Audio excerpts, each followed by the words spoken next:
Cuán firme cimiento se ha dado a la fe de Dios en su eterna palabra de amor. Con el propósito de compartir con usted las inmutables verdades de la palabra de Dios, presentamos A través de la Biblia, un estudio detallado y sistemático de toda la Biblia que le ayudará a conocer lo que Dios ha revelado para nuestro provecho espiritual. Estos estudios bíblicos fueron diseñados y elaborados por el Dr. J. Vernon McGee, versado maestro de la Biblia, quien dedicó la mayor parte de su vida a la enseñanza clara y sencilla de la palabra de Dios. Acompáñenos, pues, mientras avanzamos en nuestro recorrido a través de la Biblia. Cuán firme cimiento la palabra de Dios. Es un gozo estar nuevamente con usted, amigo oyente, para traerle otro estudio de la serie A través de la Biblia. Regresamos hoy, amigo oyente, al capítulo 14 de este libro de Isaías, y en nuestro programa anterior quedamos en un lugar muy importante. En realidad, tenemos aquí el origen de la maldad, el origen de Satanás, quien fue el instigador de la maldad. Siempre se ha presentado la pregunta de cómo se originó el pecado, y en realidad, ¿qué es el pecado? Ahora, Satanás no salió de noche y fue y se emborrachó. Eso no fue lo que él hizo. Tampoco salió a robar nada. Lo que él hizo puede ser expresado en solo una palabra, y es orgullo. Es decir, un orgullo exagerado, y deseamos reducirlo ahora a su denominador más pequeño. Ahora, ¿qué es el pecado? Bueno, pecado es cualquier cosa que sea contraria a la voluntad de Dios. Satanás fue creado, como vamos a ver, como ángel de luz, porque eso es lo que él era. Él era el hijo de la mañana, un ser perfecto. Pero él recibió una voluntad libre. Él podía elegir lo que quería. Él se ensoberbeció y enorgulleció de tal manera que quiso oponer su voluntad a la voluntad de Dios. En nuestro programa anterior vimos en los versículos 13 y 14 de este capítulo 14 de Isaías, declaraciones de Satanás en las que expresa su voluntad, su propio deseo de hacer las cosas según su orgullo. Encontramos aquí algo muy interesante en los versículos 13 y 14 de este capítulo 14 de Isaías. Tú que decías en tu corazón, subiré al cielo, en lo alto, junto a las estrellas de Dios, levantaré mi trono, y en el monte del testimonio me sentaré, a los lados del norte, sobre las alturas de las nubes subiré, y seré semejante al Altísimo. No era el propósito de Satanás el de ser diferente a Dios. Él quería ser igual a Dios. Él quería ser, en otras palabras, Dios mismo. Y él puso su voluntad por encima de la voluntad de Dios. Y cualquier criatura que hace eso se coloca a sí mismo en el lugar de Dios. Hay muchos hombres hoy que están obrando de esa manera. Hay muchos hombres que ponen su propia voluntad por encima de la voluntad de Dios, y eso quiere decir que el hombre se está haciendo a sí mismo Dios. Y él ocupa ese lugar. Y eso es lo que es el pecado hoy en la familia humana. Todos nosotros nos hemos descarriado como ovejas. ¿Cómo? Apartados de la voluntad de Dios. Cada uno se dirige por su propio camino, el camino del hombre. Existen dos caminos, amigo oyente. Uno de ellos es el camino de Dios y el otro es el camino del hombre. Eso fue lo que el Señor expresó cuando dijo, Yo soy el camino, nadie viene al Padre sino por mí. Ahora, amigo oyente, usted se encuentra hoy en el universo de Dios. Usted está respirando el aire de Dios y disfrutando el calor que el sol de Dios le da. Usted nunca tiene que pagar por estas cosas ni por su vida, pero Él se la da. Usted es su criatura. Usted le debe mucho a Él. Usted tiene que obedecerle. Él dice que usted y yo, que nosotros, somos incapaces de obedecer. No está en el hombre el obedecer a Dios. No está en el hombre el andar en obediencia a Dios. El hombre tiene que ir al Señor Jesucristo como un pobre pecador perdido. Él está lejos de Dios, pero este es el camino hacia Dios. Y él entonces recibe un nombre nuevo. Eso es lo que quiere decir nacer de nuevo. Este es un pasaje tremendo de la Escritura. Notemos ahora lo que dice este capítulo. Dios le va a castigar, y permítanos decirle, amigo oyente, que es un castigo muy severo. El versículo 15 de este capítulo 14 dice, Mas tú derribado eres hasta el Seol, a los lados del abismo. Aquí tenemos el juicio, el castigo de Satanás. Y usted recordará que el Señor Jesucristo dijo que Él había visto a Satanás cayendo como un relámpago del cielo, y en el libro de Apocalipsis también se nos habla de eso. Y finalmente, vamos a ver que Él será arrojado en el lago de fuego y azufre. Eso ha sido preparado para Él. Él es una criatura que ha puesto su propia voluntad contra la voluntad de Dios. Dios está elaborando un gran plan y un gran propósito que está mucho más allá del pensamiento de cualquier hombre aquí en la tierra. No es para que usted y yo dudemos, sino para que usted y yo confiemos en Él, porque Él está preparado para darnos misericordia, gracia y amor. Luego se nos da en este capítulo el juicio, el castigo que recibirá esta criatura.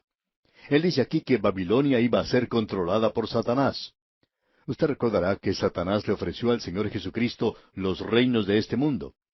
Babilonia le pertenecía a él, y detrás de Babilonia estaba Satanás, detrás de los reinos de este mundo. Esta es una revelación tremenda la que tenemos aquí. Ahora, en los versículos 22 y la primera parte del versículo 23 leemos, Porque yo me levantaré contra ellos, dice Jehová de los ejércitos, y raeré de Babilonia el nombre y el remanente, hijo y nieto, dice Jehová, y la convertiré en posesión de erizos y en lagunas de agua. Si usted ha observado alguna vez las ruinas de Babilonia o alguna foto tomada de ese lugar, podrá apreciar que esto ha sido cumplido de una manera literal. Se ha de reedificar en aquel día. Habrá nuevamente una Babilonia, un lugar donde se establecerá el gobierno de este mundo, y nuevamente se podrá escuchar una Babel de muchas voces en ese lugar. Habrá una torre de Babel contra Dios, y nuevamente Dios bajará a juzgar, y ese será el juicio final. Esa es la razón por la cual esas grandes verdades han sido presentadas ante nosotros allá en el libro de Génesis, para dejarnos saber lo que sucederá en el futuro. Luego en el versículo 25 de este capítulo 14 de Isaías se nos menciona otra cosa más. Allí dice, que quebrantaré al asirio en mi tierra, y en mis montes lo hollaré, y su yugo será apartado de ellos, y su carga será quitada de su hombro. Y este representa al rey que vendrá del norte. Consideremos ahora lo que se nos dice en el versículo 28.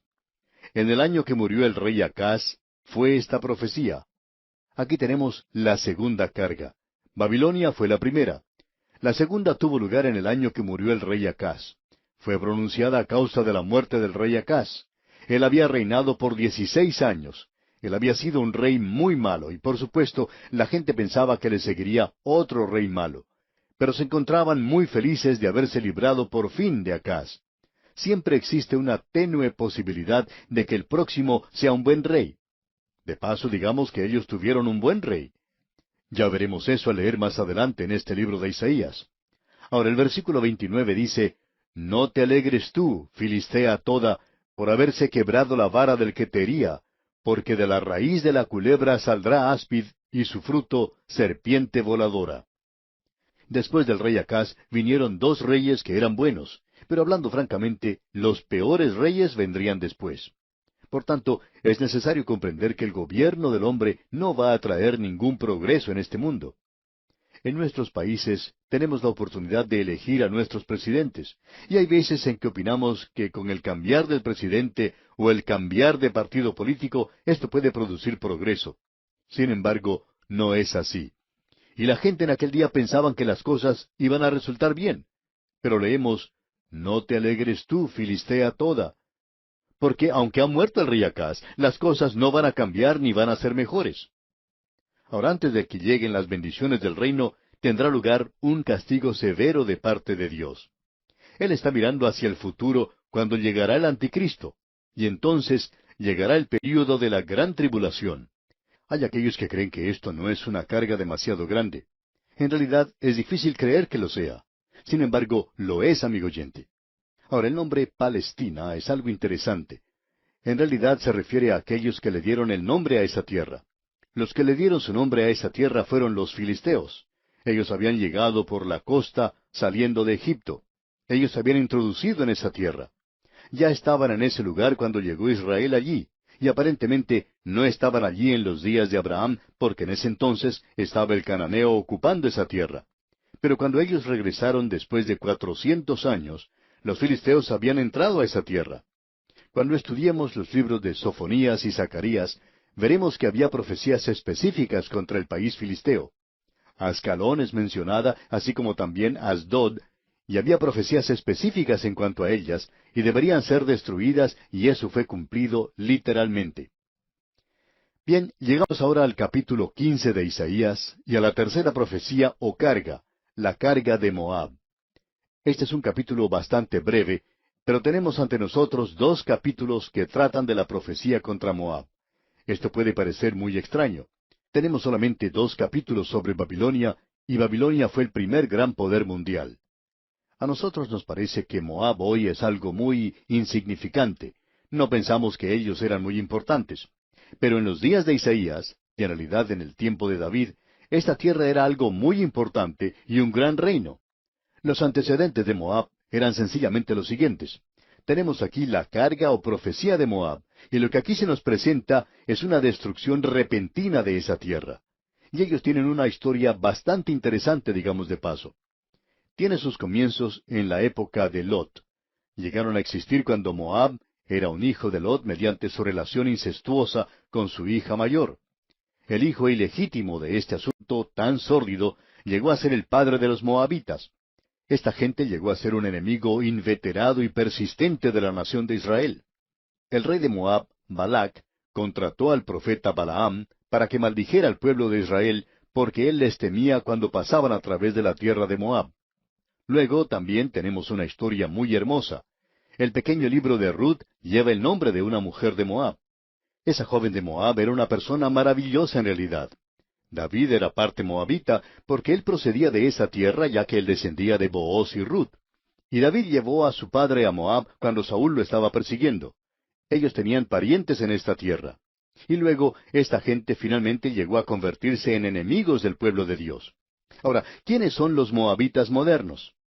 La nación en sí ha desaparecido, pero esta gente es como personas hoy que parecen ser creyentes. Son casi persuadidos a hacerlo.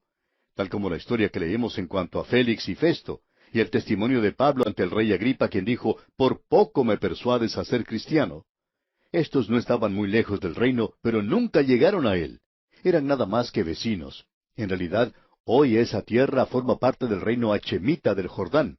Y ellos tenían a Jerusalén en su reino, pero por supuesto sabemos que Israel tomó esa ciudad y colocó nuevamente las fronteras donde se encontraban originalmente en el río Jordán. Y allí es donde están hoy. El moabita moderno se puede descubrir muy fácilmente. Se encuentra hoy en nuestras iglesias. Parece ser cristiano. De esta clase de gente nos habla el apóstol Pablo cuando él escribe que tendrán apariencia de piedad, pero negarán la eficacia de ella. A estos evita. Podemos ver eso en este capítulo y en los dos capítulos siguientes. También encontramos que el pequeño libro de Judas describe eso. Él dice que estos hombres son impíos. Pretenden ser cristianos, pero en realidad son impíos. Estos son murmuradores, querellosos, que andan según sus propios deseos, cuya boca habla cosas infladas, adulando a las personas para sacar provecho. Era peligroso tener un amigo como Moab. Nunca se podía confiar en ellos como una nación aliada de Israel. En el capítulo 15 se nos menciona el castigo que vendrá. El primer versículo dice, «Profecía sobre Moab. Cierto, de noche fue destruida Ar de Moab, puesta en silencio. Cierto, de noche fue destruida Kir de Moab, reducida a silencio. Y así fue, silenciosamente y durante la noche llegó a Siria, y Asiria destruyó esta nación en una forma que en realidad es increíble, y que casi ni se puede describir. Parecería que los hubieran barrido completamente de la faz de la tierra. Ahora el versículo 2 dice, «Subió a Bajid y a Dibón, lugares altos, a llorar. Sobre Nebo y sobre Medeba aullará Moab. Toda cabeza de ella será rapada y toda barba rasurada». Aquí se mencionan ciertos lugares que no son muy conocidos. Se hace referencia a lugares altos, y aparentemente aquí se encontraba el templo de Quemos, y estaba localizado en esta tierra. Y luego leemos que Moab aullará sobre Nebo. Bien, este es el monte Nebo, desde donde vino Moisés. Luego se menciona Medeba. Esas son ciudades en esa tierra. Él nos dice aquí que esa era la forma en que ellas iban a ser destruidas. Estas eran aquellas personas que profesaban conocer a Dios, y sin embargo, pasaban su tiempo en un templo pagano adorando a un Dios pagano, y decían que estaban adorando al Dios vivo y verdadero. Ahora el versículo 3 de este capítulo 15 de Isaías dice, se ceñirán de cilicio en sus calles, en sus terrados y en sus plazas aullarán todos, deshaciéndose en llanto. Hoy ese lugar es un lugar muy pobre. Sin embargo, en aquel día era una tierra muy rica. Pero hoy uno puede sentir que el juicio de Dios aún se encuentra en ese lugar. El castigo fue tan serio y terrible que aún el profeta Isaías sentía en su propio ser lo que ocurría. Y el versículo 5 dice, mi corazón dará gritos por Moab, sus fugitivos huirán hasta Zoar como novilla de 3 años. Por la cuesta de Luhid subirán llorando y levantarán grito de quebrantamiento por el camino de Horonaim. El corazón del profeta sentía simpatía por esta gente a causa del terror que se acercaba sobre ellos. Ahora, ¿por qué peca la gente hoy? Dios aún los ama y Él puede darles su misericordia si ellos simplemente se vuelven hacia Él. Luego, en este capítulo, sigue una descripción bastante detallada de todo esto, y este es el juicio que le ha llegado a esa nación.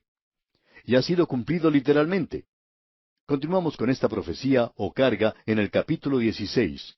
Y aquí tenemos la apertura final de misericordia que se ofrece a Moab al observar el profeta hacia el milenio. Y el primer versículo del capítulo 16 dice, enviad cordero al Señor de la tierra, desde Sela del desierto al monte de la hija de Sión. Ese cordero debe ser enviado para un sacrificio sobre el altar en Israel, y el cordero, digamos de paso, nos habla del Cordero de Dios que quita el pecado del mundo. Por tanto, ellos tenían que reconocer al Dios de Israel.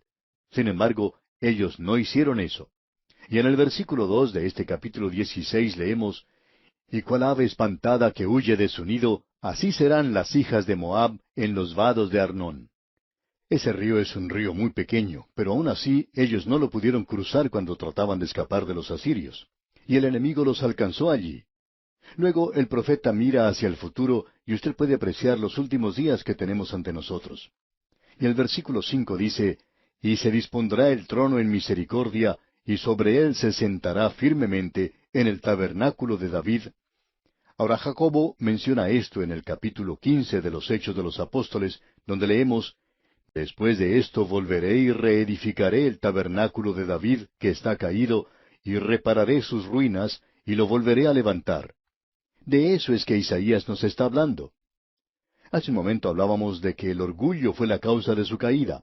Y en el versículo 6 de este capítulo 16 de Isaías leemos, hemos oído la soberbia de Moab, muy grandes son su soberbia, su arrogancia y su altivez, pero sus mentiras no serán firmes. Usted puede apreciar, amigo oyente, que ellos estaban confiando en su propia justicia, confiaban en sí mismos. Sin embargo, se engañaban a sí mismos. ¿Y cuántas personas en la iglesia hoy ni siquiera saben lo que es acudir al Señor Jesucristo como un pecador perdido y ser salvo? Veamos ahora lo que nos dicen los versículos 13 y 14 de este capítulo 16 de Isaías. Esta es la palabra que pronunció Jehová sobre Moab desde aquel tiempo. Pero ahora Jehová ha hablado diciendo, dentro de 3 años, como los años de un jornalero, será abatida la gloria de Moab con toda su gran multitud, y los sobrevivientes serán pocos, pequeños y débiles. Cuando Dios trata con las naciones que están en Israel, Dios usa un calendario, pero nunca lo hace con la iglesia. Aquí Él dice que Moab iba a ser destruida dentro de 3 años. Y bien, sucedió que fueron destruidos por los asirios en ese plazo de 3 años. Todo eso sucedió. Bien, amigo oyente, vamos a dejar aquí por hoy, y Dios mediante continuaremos en nuestro próximo programa, cuando comenzaremos a considerar el capítulo 17 de Isaías. Como es nuestra costumbre, le sugerimos leer este capítulo 17, de tal forma que esté así preparado para nuestro siguiente programa, y pueda sacar el mayor provecho posible de él.